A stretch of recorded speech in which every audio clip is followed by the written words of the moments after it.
नमस्कार। आज मैं चिंतन में चर्चा करूंगा संस्कार की। संस्कार संस्कार का मतलब जो अच्छाई से संबंधित है। संस्कार मतलब आदतें, व्यवहार, चलन, ये सब संस्कार में आता है कि आप किस ढंग से कौन सा काम करते हैं, कैसे करते हैं, किस रूप में करते हैं। तो यह संस्कार दो भागों में बांटा जाता है। बुद्ध के भाषा में संस्कार बाहरी और आंतरिक होता है। एक बाहरी संस्कार, एक आंतरिक संस्कार। अब बुद्ध के भाषा में संस्कार जो है वह माँ, पिता, दादा, दादी, नाना, नानी के द्वारा आता है। ये आंतरिक संस्कार इसे कहते हैं। कारण कि बच्चा जब माँ के गर्भ में आता है तो वहीं से संस्कार बनना शुरू हो जाता है। बच्चे के अंदर में प्रवेश करना शुरू हो जाता है। माता पिता, दादा दादी के स्वभाव, चलन, रहन सहन सब माँ के गर्भ में ही बच्चे में आना शुरू हो जाता है। माँ के गर्भ में आने के बाद डॉक्टर भी कहता है, लोग समझदार महिलाएं भी कहती हैं कि आपको गलत चीज नहीं देखना है, अश्लील फिल्म नहीं देखना है, घर में गलत फोटो नहीं लगाना है, गलत खान पान नहीं करना है। क्योंकि माँ के गर्भ में बच्चे में यह सब प्रवेश करता रहता है। माता पिता का जो आचरण है, गुण है, वह बच्चे में प्रवेश करता रहता है। इसलिए कहा जाता है कि जब बच्चे माँ के गर्भ में रहता है तो माँ को वैसा काम नहीं करना चाहिए जिससे बच्चा के ऊपर इफेक्ट पैदा हो। वैसा दवा नहीं खाना चाहिए जो बच्चे के ऊपर इफेक्ट पैदा हो। वैसे हो हल्ला गाली गलौज नहीं करना चाहिए जिससे कि बच्चे के ऊपर इफेक्ट पड़े। ये तो इफेक्ट पड़ता ही पड़ता है। और जो माँ पिता के चाल चलन स्वभाव होता है उसको बच्चा पूरी तरह से नकल कर लेता है। आप जन्म के बाद सोचते होंगे बच्चा तो कुछ जानता ही नहीं है, बच्चा तो अबोध है, बच्चे में कोई ज्ञान नहीं है। लेकिन बच्चे ज्यों-ज्यों बढ़ता है त्यों-त्यों वह व्यवहार उसमें आना शुरू हो जाता है जो माता पिता में था, दादा दादी, नाना नानी में था, वह उसमें दिखाई पड़ने लगता है। तो इसलिए आचरण मतलब कहने का है संस्कार। तो जो ये संस्कार माता पिता से आंतरिक संस्कार आता है, इसे कहने का अर्थ है कि जहां बच्चे को आप बनाना चाहते हैं, दादा दादी का स्वभाव, माँ बाप के स्वभाव, तो इसलिए कहा जाता है कि पहले आप सुधरो तभी आपके बच्चे सुधरेंगे। पहले आप सुधरो तभी आपके बच्चे सुधरेंगे। आज लोग, हम अपने में कोई सुधार नहीं लाना चाहते, बल्कि बच्चे को सुधारना चाहते हैं। बच्चे को सिखाते हैं कि बच्चे ऐसा मत करो, वैसा मत करो। लेकिन माँ बाप खुद को सुधारना नहीं चाहता, खुद को बनाना नहीं चाहता है, खुद संस्कारी नहीं बनना चाहता है। तो अगर माँ पिता परिवार के लोग अगर संस्कारी नहीं है, तो उस परिवार के बच्चे संस्कारी हो नहीं सकता। आप कितनों डॉक्टर इंजीनियर लगा ले, कितनों शिक्षक लगा ले, उनको सुधारने में वह सुधार नहीं सकता। उनको सुधार तभी सकता है जब परिवार के लोग सुधरे, परिवार में सुधार आए, माँ पिता के आचरण, रहन सहन, खान पान में सुधार होगा। अगर आपने सुना होगा कि अगर बाप सिगरेट पीता है, दारू पीता है, तो कोई बाप अपने बच्चे को सिगरेट पीने की सलाह नहीं देता, दारू पीने का सलाह नहीं देता, चोरी करने का सलाह नहीं देता। लेकिन ऐसे करने वाले बच्चे को देखिएगा कि वह जो बाप करता है वह बेटा भी आगे चल के करता है। बाप कहेगा बेटा को कि सिगरेट दुकान से लाओ, तो वह कहीं ना कहीं वह खुद एक सिगरेट लेकर के मुंह में लगाना शुरू करेगा। तो इसीलिए कहा जाता है कि आप बच्चे को सिखाते हैं, वह बच्चा नहीं सीखता है, बल्कि जो आप करते हैं वह बच्चा सीखता है। तो आंतरिक संस्कार और बाहरी संस्कार, जो बाप माँ परिवार के लोग कर रहा है, बाहरी जो रहन सहन है, आचरण है, चलन है, वैसा ही बच्चा सीखता है, वैसा ही आदत बच्चे में पड़ता है।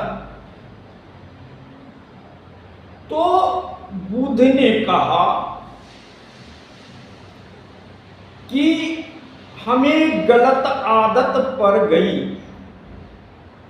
माता पिता के गर्भ से संस्कार हमें गलत मिला,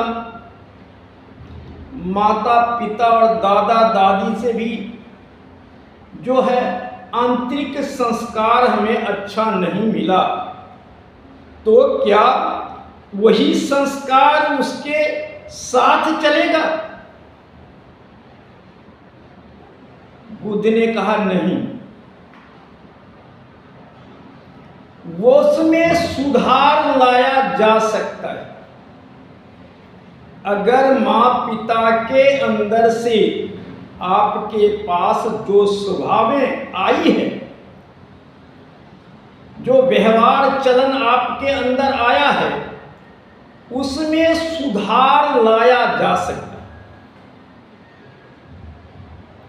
यह एक दुख है आपके पास जो संस्कार नहीं है, आंतरिक संस्कार नहीं है, बाहरी संस्कार नहीं है, तो संस्कार लाया जा सकता है, उसको बदला जा सकता है। लेकिन बदलेंगे कब?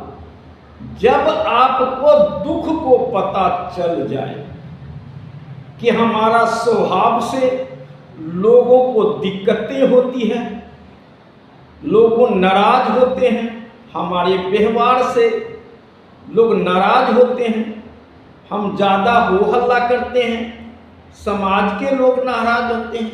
जब आपको यह समझ में आएगी तो आपका सुधार का रास्ता निकलेगा। जब आप समझ लेंगे कि कहीं ना कहीं दोष हमारे अंदर में है, दुख हमारे अंदर में है, तो दुख को कारण जानेंगे। और कारण तो आपको पता हो गया कि कारण ये जन्मजात आया है, माँ पिता से आया है और कुछ बाहरी भी आया है। तो इसको अब हटाना है, इलाज करना है, इसको छोड़ना है। हर मानव में बुद्ध के हिसाब से 12 अवगुण होता है। 12 अवगुण होता है हर मनुष्य के पास, कम या ज्यादा, लेकिन सब अवगुण का बाप होता है तृष्णा। तृष्णा जो है सबका बाप होता है। बुद्ध ने कहा कि जितने लोभ, लालच, ईर्ष्या, द्वेष ये जो आपके मन में पल रहा है, अहंकार पल रहा है, सबका एक ही बाप है, तृष्णा। आप तृष्णा पर प्रहार करोगे तो 12 कड़ियां टूट जाएगी। तृष्णा पर प्रहार करोगे क्योंकि वह तीव्र गति से बढ़ता है, बढ़ता ही है तृष्णा, इसका कहीं अंत नहीं है। सबसे पहले इसी के ऊपर प्रहार करना है। हमें अपने तृष्णा को समाप्त करना है, और समाप्त करने के लिए बुद्ध को, आर्य सत्य को समझना है। बुद्ध के शील को, पंचशील को समझना है। बुद्ध को अष्टांग मार्ग को समझना है। जब ये बुद्ध के पंचशील, अष्टांग मार्ग को समझ लेंगे तो शायद तृष्णा को कम किया जा सकता है, तृष्णा को रोका जा सकता है। कहावत है, साईं इतना दीजिए जामे कुटुंब समाय, मैं भी भूखा न रहूं साधु न भूखा जाए। इसका अर्थ है कि आपको तभी होगा यह बात जबकि आपकी तृष्णा को कंट्रोल करेंगे, क्योंकि तब आप एक मध्य मध्य मार्ग पर चलेंगे, बुद्ध के मध्य मार्ग के तरफ जाएंगे, न ज़्यादा कम हो न ज़्यादा अधिक हो। तो ये बुद्ध का मार्ग है कि हमें दुख दो जगह होती है, या अभाव ज़्यादा होता है या ज़्यादा खुशी होती है, दोनों जगह दुख है। आप देखते होंगे कि लोगों को अभाव होता है, दुख होता है, तो आंसू आंखों से आती है, लेकिन जब ज़्यादा खुशी होती है तो भी आंखों से आंसू आती है। तो दोनों दुख है, कम होना या ज़्यादा होना, ये दोनों दुख है। आप सुना होगा कि अभाव है, जिसके पास खाने पीने की चीज नहीं है वो अभावगत दुख से दुखी है, लेकिन जिसके पास बहुत सारे धन है, उस धन को संभालने से और धन से जो तृष्णा पैदा हुआ है, तृष्णा से जो 12 कड़ियां पैदा हुआ है, लोभ लालच अहंकार ये सब पैदा हुआ है, उससे वो दुख है, खा करके वो दुख है।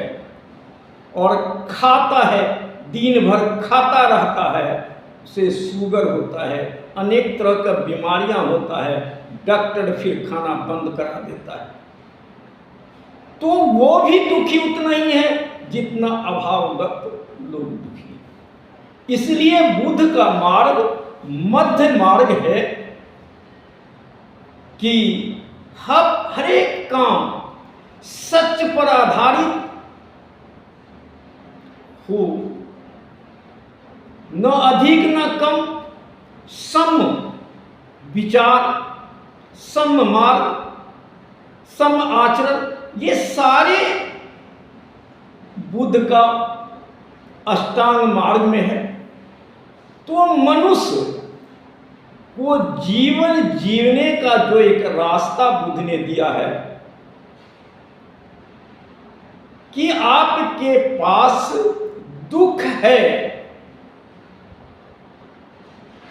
दुख क्या है वही मैं बताया आपको। दुख हर आदमी का दुख है, वो हमेशा दुखी है। सुख तो कम समय का है, बाकी समय आदमी दुखी है। जन्म से मरण तक दुख है, तो दुख तो है ही है और मानव को मानना पड़ेगा कि दुख है। और जब दुख है तो दुख का कारण भी है, कारण है तो निवारण भी है, निवारण है तो सफलता भी है। तो बुद्ध ने इसी सफलता के तरफ जो है पंचशील मार्ग दे करके, अष्टांग दे करके, ये 8 अवगुण 12 अवगुण है, 12 कड़ियां है आपके मन में दुख का, उसको अंत करने के लिए उसी का एक तृष्णा है और तृष्णा को मारना है, तृष्णा को खत्म करना है, तो अपने आप दुख का अंत होगा, दुख कम होगा। तो कहीं न कहीं आपको संस्कार में, मैंने कहा बुद्ध का संस्कार कहाँ से आया, और संस्कार आया है आपके पास, अवगुण आया है, परिवार से आया, माँ बाप से आया, किसी से आया, बाहरी व्यवहार से आया, दोस्तों से आया। तो ये अवगुण क्या आया, यही 12 कड़ियां आपके अंदर आया, और इसी 12 कड़ियों को हटाने का मार्ग है वो बुद्ध में। और सबसे बड़ा जो बाधक है वो तृष्णा, वो तृष्णा को मारने के लिए बुद्ध ने जो मार्ग दिया है पंचशील मार्ग, अष्टांग, इसे आपको पालन करना है। तो शायद हम और आप दुख से बाहर आ सकते हैं। और दुख से बाहर आने के लिए सबसे अच्छा मार्ग जो है बुद्ध का धम्म मार्ग। इसमें कहीं भी आपको पाखंड, अंधविश्वास का लेश मात्र भी नहीं है। जो सच है, जो सच आपके सामने दिखाई पड़ता है, जो प्रत्यक्ष में है, वही सब कुछ है। जो प्रत्यक्ष में नहीं है, बुद्ध उस पर विचार करने के लिए बिल्कुल नहीं करते। इसलिए बुद्ध के धम्म मार्ग को जानना है। बुद्ध के जो कथाएं हैं, 1 से लेकर के 55 भागों में बुद्ध की कथाएं हैं। फिर बुद्ध की अमर कथाएं हैं, कबीर के विचारे हैं, सत्संग हैं, भजन हैं, और महावीर के विचारे हैं, सत्संग हैं। इसके माध्यम से आप अपने आप को सुधार सकते हैं, परिवार को सुधार सकते हैं, आने वाले बच्चे को सुधार सकते हैं। आज समाज में इतना कुरीतियां पैदा हो गया है, और इसका सब कारण जो है अंधविश्वास और पाखंड है। आपको इसको कहीं ना कहीं छोड़ना पड़ेगा, और छोड़ने के लिए आपको तर्क और वितर्क के रास्ते पे जाना पड़ेगा। सही और गलत को परखना पड़ेगा। इसलिए आगे आप तर्क की कसौटी पर कसते हुए सही मार्ग पर चलने का प्रयास करें। सही मार्ग कठिन तो कठिन है, लेकिन सुखदायी है। कठिन मार्ग है लेकिन सुखदायी है। लेकिन गलत काम आसान मार्ग भी है लेकिन दुखदायी है। इसलिए कठिन मार्ग चलने वाले बहुत कम लोग होते हैं, आसान मार्ग चलते हैं। जब आप गड्ढे को अगर कूद करके पार करना है तो उसमें गिर भी सकते हैं, लेकिन गड्ढे से घूम के जाना है तो गिरने की शंका नहीं है, लेकिन समय तो लगेगा। तो यही है कि बुद्ध का मार्ग जो है यह कठिन तो जरूर दिखाई पड़ता है, सुखदायी है, चिंता मुक्त है, सुख देने वाला है। इसलिए आज से आपसे आग्रह है कि आप अपने आप को सुधारें, तभी आपका परिवार सुधरेगा।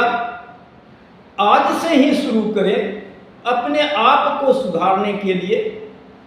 हमें जो अवगुण है उसको निकाल करके बाहर फेंकें, तब अपने आप गुण आ जाएंगे। केवल अवगुण को बाहर करना है।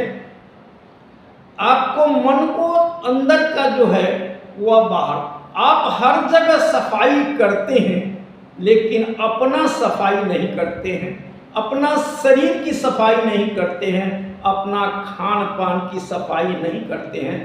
अगर ये करेंगे तो सबसे बड़ा संस्कार का यहीं से बीज पैदा लेता है, और यहीं से संस्कार आगे बढ़ता है, और यहीं से बच्चे का भविष्य आगे बढ़ता है।